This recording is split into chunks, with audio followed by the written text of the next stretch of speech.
Dearest Hummel, as I sit, I think of you. I know I shouldn't. I know you would see it as horribly and horrifically wrong, but still, I do, and I don't feel guilty. I just feel love. That is you, Hummel. You are the fall of rain after the brightest and sunniest day, and I can't tell if it's good or if it's bad. I just know that it is. If I asked, if I called, would you come? Would that be at all possible? Are we doomed to do this dance forever, endless? It feels exquisite. It is. Today was great. I walked out and was shocked by the cold because yesterday had been so warm. Yesterday we had been together. You held my hand around shop corners and put your palm to my face. You shared your cigarette. You kissed my cheeks. It was so easy. It was so lovely. I don't have other bigger words for it. I try, but they don't come. I love watching you twiddle with the silver ring on your finger, the gold band on your wrist, the buff buttons on your clothes.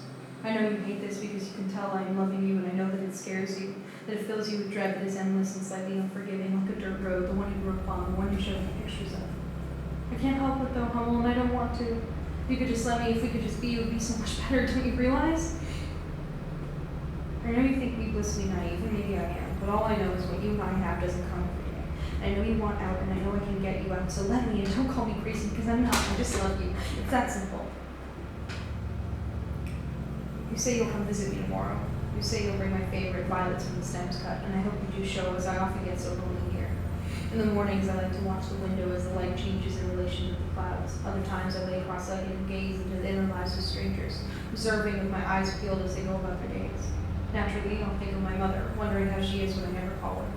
By midday, I parse myself oranges and pour bittersweet coffee, set them nicely at the table until it resembles something peaceful and candy to the eye.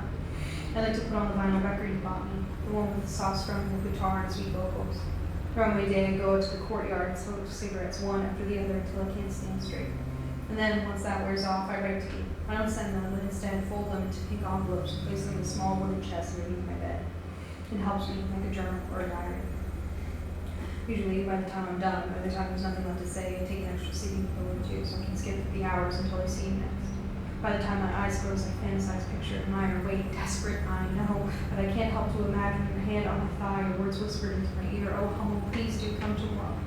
It would make me so eternally happy. You can watch the way I grin when you're near. It's so easy. I suppose I must go now, back to bed. But have a drink for me, baby, and cheers to our next adventure together. I know I will. With love, Daphne.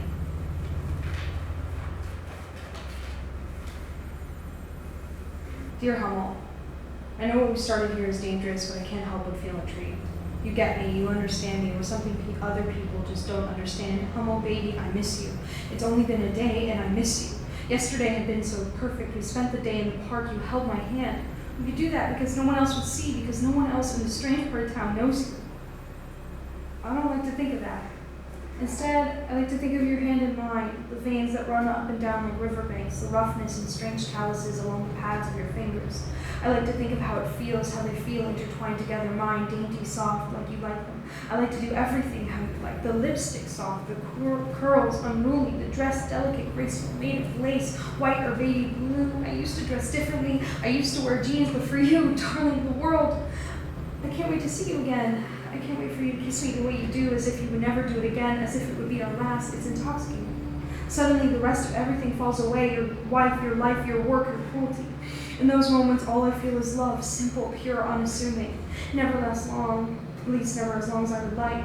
You kiss me, you use me, you get what you need, and then like that, you disappear, you fall away. Why, Hummel? Why couldn't you just stay? Why'd you have to do this to me? I was fine before, wasn't I? I was happy. Not that I'm not happy now, but it's different. You've made me different. My friends keep saying how worried they are about me. I don't know what to tell them. I don't know how to make them understand. I wish they could. I wish they would. But they say you aren't good for me, that you're not good for anyone, that all you're going to do is hurt me, that all you do is hurt me. And you do. But then you kiss me. Then you hold me. Then you rub circles against my spine or tell me I'm beautiful or look at me with stars on your eyes. And I think, how could I say no? How could I say yes? How could I say no? How could I say yes like this? And I go merrily forever. I get lost in you.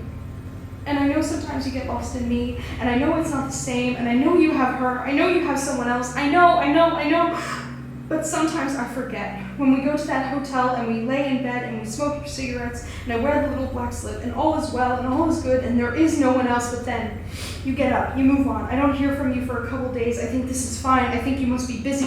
I think I have other things. I have a bigger life. I try to write. I try to continue. I try to see my friends. And then for a second, sometimes I forget you. I get lost in my work. I become someone else, but then, you.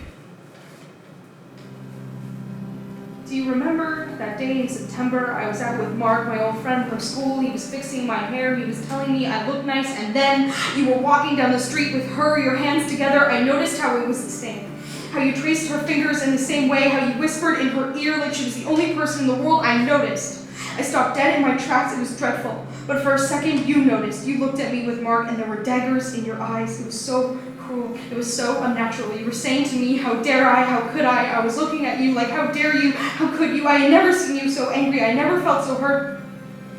The next day you called me, you told me to get outside. You were there in your car, black, sleek, and expensive. You didn't say anything, you didn't get out. I opened the door, I got in, you looked straight ahead away from me. Your lips pursed, your jaw tight. You said, I don't want you around him anymore. I feigned naivety and smiled and said, around who? And then you looked at me and away from the road, your gaze ardent, pointed, your words stuck in your throat, angry, cruel. I won't say it again, Daphne. You had never spoken to me like that before. It was so new, so shocking. I felt so much visceral fear. I nodded. I looked to the window. I tried to make myself as small as possible, my legs leaning away from you, tightly close together. You didn't like that. You grabbed onto my thigh and said no. You found a sidewalk road. You pulled over. You told me to get in the back. I did. I got in the back. You pried me open like I was a tin can, moving my underwear to the side, slipping through my blue satin skirt. I stayed silent. I stayed afraid. You unbuttoned the front of your pants. You rammed in. I screamed. You sucked your hand over my mouth. It hurt. It hurt so much. I looked away from you and bit my lip to stop myself from crying. You said, grabbing my face and pulling it towards me, your tone low, look at me. I kept my eyes open. I kept my eyes open. I was afraid of what would happen if I didn't. I prayed to a God I didn't believe in. I became a fly on the wall. I waited until it would be over, until it would stop. I didn't dare say no. I didn't dare say no. Minutes later, you exhaled, zipped yourself up, and dusted yourself off. You got back to the front seat. I moved slowly. I could tell I was bleeding. I could tell it was bad. I didn't know what to do, so I went to the front seat. You started driving again, slower this time. You got back to my building, back to my apartment. You pulled into the lot. You looked at me calmer. Your eyes said stark and said, I'll see you next week. I got out, I watched as you drove off. I went upstairs, I unlocked my door, I went to my bedroom, I shut the blinds, I didn't move, I let myself cry, I let myself rot. I went to the bathroom, I turned on the shower until it was scalding hot. I let it burn me in my back. I scrubbed myself clean with my white loofah until I felt clean. I never felt clean. There was no more feeling clean. I didn't know what to do. I didn't know who to call, so for days I just stayed there. I waited because I was afraid and I was horrified and I missed you. You didn't call, you didn't check in until the next week, until you came back. You brought me flowers and jewelry, a pair of rose gold earrings that dangled and shined. You wore a white button-up, your hair unkempt and unmade. You looked so sweet. You said you were going to take me out. You put on pants and you didn't say anything except for that I looked nice. You looked the shirt I had picked out. It was like paint. You'd bought it for me a few weeks prior when I saw it in the shop window and said how much I loved it. We walked in our favorite park down by the waterfront. The weather was perfect. You bought me a lemonade, and then when I was hungry, we stopped at a stand and got hot dogs. I ate, and so you laughed with me. We talked about nothing. I forgot for a second. We went farther to the beach. The air was cool, but not biting. You put your arm around my waist, and I wanted to flinch, but didn't. You held me there, and you kissed the side of my head. You pulled me into you. It was so delicate. Your eyes had never been so bright. Your face lit up by the glow of sun. You said I was perfect. You said it was beautiful. You said, I love you, kid. I said, I love you too. I felt it then. It was so nice. I let myself lean in, watch the water. There were a few other people there, farther away. They protected me just as you once did. You didn't leave for a while. When you took me back to my apartment, you opened the car door for me and kissed me on the cheeks. You said, I'll see you later, baby, and I believed you. I went back upstairs and I ate strawberries with whipped cream and listened to records. All was well again. And all is well between us, darling. I can't think of anything else. So come back to me soon and let it be good again. Okay? Please? Yours, as always, Daphne.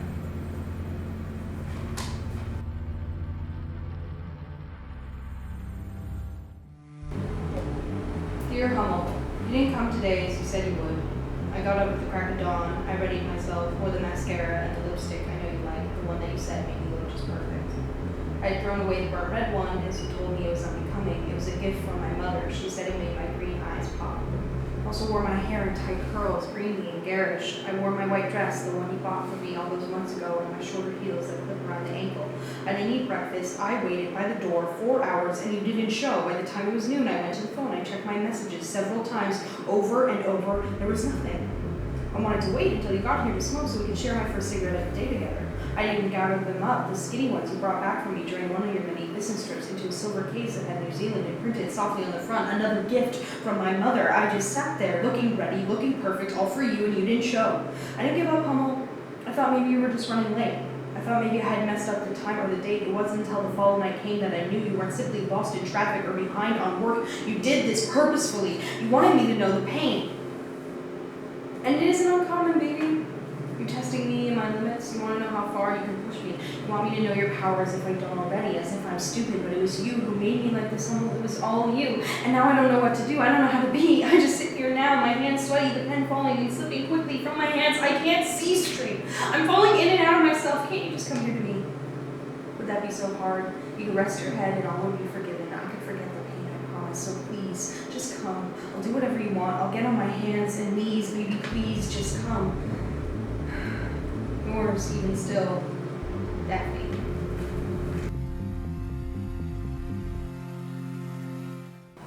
Hummel. It's been 3 days. 3 days. Where are you? Why won't you call me back? What have I done? I thought I was doing so well. I thought I was being so good. You said so yourself so many times. Don't you remember that night? We sat in that hotel bed, the white cotton sheets just over our legs, my head resting against your arm. I'm sure it was tired falling asleep, but you didn't say anything. You just traced circles on my skin softly and sweetly, and I said, this is nice, right? And you hummed softly and nodded. Yes, baby, it's very nice. And then I turned to you and gave you your favorite eyes, and you kissed me. It was a soft kiss. I was so pulled into it, just as I am so pulled into you. We laid like that for several more hours and fell in and out of sleep, making sure you were still there, and each time you were. By the time morning came, we had turned onto our side. I wrapped in you, your arm tightly to my chest as if to hold me there, to still me finally. When I woke, I dared not to move, to remain as motionless as possible. I wished the evening would never end. When you started to stir, I pulled you closer to let you know I was awake. You said good morning, your voice groggy, rough, but still forbearing. I felt such intensity and warmth. It reminded me of an ocean rising and falling like a wave. I couldn't bear it, so I rolled over to face you and giggled, unable to hold back my grin. You smiled back, your brown eyes twinkled up in the light, the freckles speckled across your cheek along with them, and leaned in, kissing me again. More desperate, as if you were trying to pull something out of me. I kissed you back, and before I knew it, you were on top of me, your body itching to get closer and closer. I couldn't bear it, I couldn't handle it. I allowed you to do what you wanted. I sat back, I didn't engage, I made noises when appropriate. I fell in a different way, a more real way, a scarier way. Suddenly, it wasn't you anymore. Suddenly, it was someone else, something worse. I felt my hands begin to shake, so I held on closer to you. I imagined I was a fly on a wall, something sinister, something broke, something not there. I couldn't be there. I couldn't handle it there. Minutes later, you were done. It was over. You turned back, laid against the bed. It was over. I tried to feel relief. I tried to get back and closer to you, but I couldn't. You were gone, looking up at something else, looking away. I got up. I dusted myself off. I went to the shower to see if I could feel more clean. You said, going somewhere? I looked down, bit my lip, felt the ground, and said, yeah. You got up, your eyes burning into me, and said, not without me. Then the dread came back. You followed me in there, my body in full view, nothing hidden under bright artificial light. I wanted to run, I wanted to hide. I stayed there, I stayed inside. The water ran up my back, dripped carefully, the shock of cold forcing me to scrunch my shoulders up. You turned me around, you kissed my back, your hands were everywhere. They wouldn't stop. I kept standing there, I kept just waiting. I thought of something else. You said nothing. I made more noises. You couldn't figure out where to put me, where I should have been. It didn't matter, as long as it was easy, as long as it was accessible. More minutes passed, and it was over. I stayed frozen, I stayed hidden, I stayed aloof. You got out, you got yourself a towel. I heard you close the bathroom door and go back to the bedroom. I heard you zip up your bag, gather your things. You didn't say anything. The heavy hotel door clicked, and I fell. I let myself fall to the shower ground. The water was still warm. I grabbed a bar of soap and forced it onto my skin, scrubbing until it was red. Time passed, and so I turned the knob. I let it scold me. I let it unravel me. I let it burn. I wanted so badly to burn. I wanted to erase you, and I didn't know why. I didn't know why. It hurt so bad. It should have been good. It was always supposed to be good. It used to be so good, didn't it? Did I imagine that too? I this, baby. I wasn't made for this. I was made for something better, wasn't I? Isn't it supposed to be better? I want it so badly to be better. I need it so badly to be better. Not just when you feel like it, not just when it's convenient. I need it to be good all the time. Why? Why did you do this? Why did you pick me? Why, honey, why? Just come back to me, baby. Just make it all okay again. Please, please, please. You've been still. Daphne.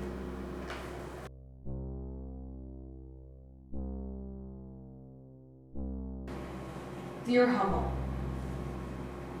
I don't like this anymore. It's not good anymore. You keep breaking me over and over, waiting to see what will happen, waiting to see what I'll do. I don't think you want to know, baby. Why do you have to do it? Why?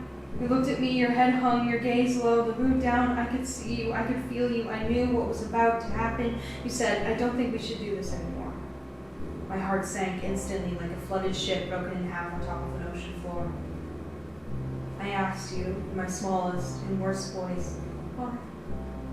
And I don't know why you did, and I don't know why I asked. There was nothing for you to say, nothing for you to do, so you held me while I cried because I couldn't help it. I couldn't help it. I couldn't help any of it. I started saying that I should go. I tried to break free of your grasp. I tried to run. I wanted to break free of you, but then you said, I didn't mean it. I didn't mean it. I'm sorry, baby. I'm sorry. I didn't believe you. I didn't believe you, but your grasp was so tight, so unyielding, so. Do you remember what happened next, darling? Do you remember? I remember enough for the both of us, I always do. You tried to kiss me, you begged me to stay, not to go, you started to cry, you talked about how hard things had been, but then you couldn't lose me, that you could never lose me. I didn't believe you, and I don't know when that happened. When I stopped thinking of you as the ultimate, as the one, as the only. Perhaps it was when you pinned me to the wall for the first time and it didn't feel good, or maybe it was that time in your car or the shower, or. It's always about you, isn't it, baby? It doesn't matter, it doesn't matter, it doesn't matter. None of this matters because it can't, can it? It can't matter, not as much as I want it to, because I'll always come back. You always make me come back. You say whatever it is that you say, and you do whatever it is that you do, and I am stuck. An animal trapped in a wall, a bug in a cage, a woman at will at last, and I love you, right? That's what I tell you, that's what we say. Do we mean it? Is this what love is? A dance, two people held hands, held at each other's will. You dip me down to the forgotten ground, and just when I think I'll fall, just when I think I'll lose, just when I think I'll get to rest, you pull me back as if I never fell at all. I don't want to do it anymore, but there can't be anything more. I am nothing now. When you leave me and I come back and I sit at the window, I feel myself coming in and out of being alive, a fragile shell made out of paper straws and plastic cups, someone who used to be, someone who was. I wonder sometimes if you made it this way, if you did it on purpose. If when you met me that night at the party, if you thought of me not as someone beautiful, but instead someone easy, someone simple, a target, a bird of prey, I remember it all so clearly. You stood there in the corner with dark eyes and uneven mouth, and I was there too, in a different corner, talking to someone, anyone, a friend, a connection, someone who cared.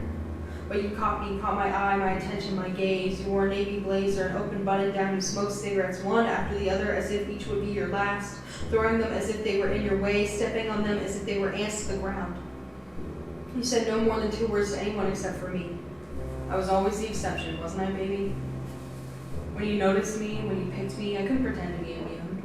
I felt it so immediately then, the pull, the need, it was visceral, impossible. I wanted to run to you. I needed to run to you, but then, of course, I had better sense, better ability. I knew I had to let you come to me. It's funny thinking about it now, thinking about a time I was in control, or at the very least thought I was. Your first order of business was getting me alone, getting me where you could talk low. You didn't mention your wife, you didn't mention anything except for how beautiful I was, how interesting I seemed.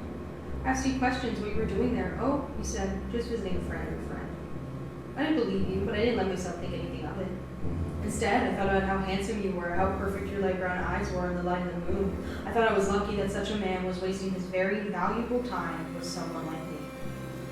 Soon, you offered me a cigarette. I didn't smoke then, but I had before, so I did. I would have done anything you asked. I would have done anything you asked, even now, even still.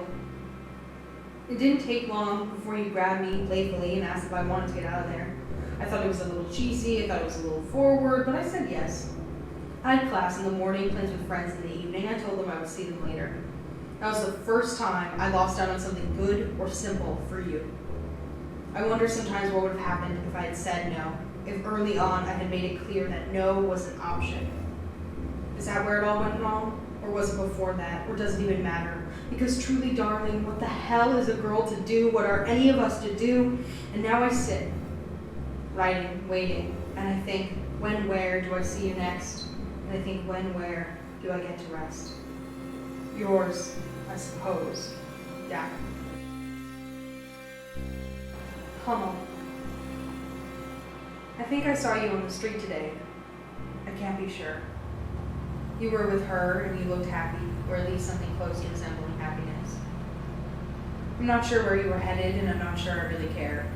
I was on the opposite side of the street heading towards a restaurant I really love to meet my mom.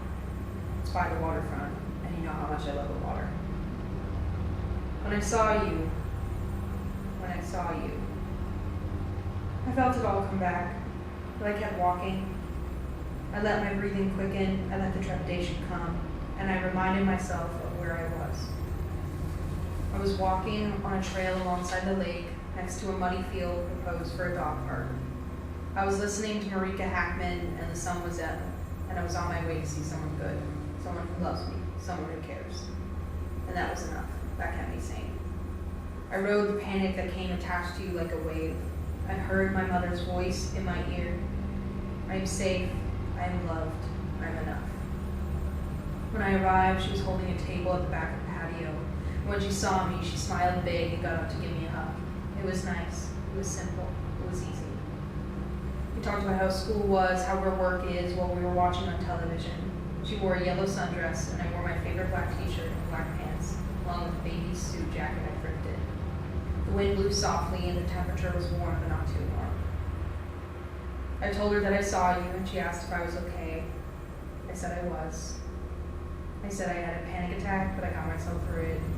She said she was proud of me. I ordered a turkey sandwich with cheddar cheese and a side of garden salad and an iced tea. She got a Cobb salad and an ice water with a side of lemon. I laughed because she always makes me laugh. I told her how nice it was to see her. She told me how much she loved me. When it was over, we walked along the waterfront arm's length. I felt so happy I wanted to cry, because for the first time in such a long time, you weren't present in my mind. You didn't overtake every single second of my life. Instead, you were there, and then you were gone. I had what I wanted back, and it was fucking glorious. I hope you know you didn't ruin me. You almost did. I almost let you. It would have been so easy. I can't say what got me out of it. I can't talk about what changed, what moved me, because I really think it was sheer luck that you gave up when you did. If you hadn't, I can't say what would have become of me, and I don't like to think of it. But you are not everything. All you are and all you ever will be is a shitty guy who did shitty things. And I will have to live with the consequences of that every single day for the rest of my life. But I will continue, and everything I do now is in spite of you. I hope you can rest well knowing that. Never yours, sincerely, Daphne.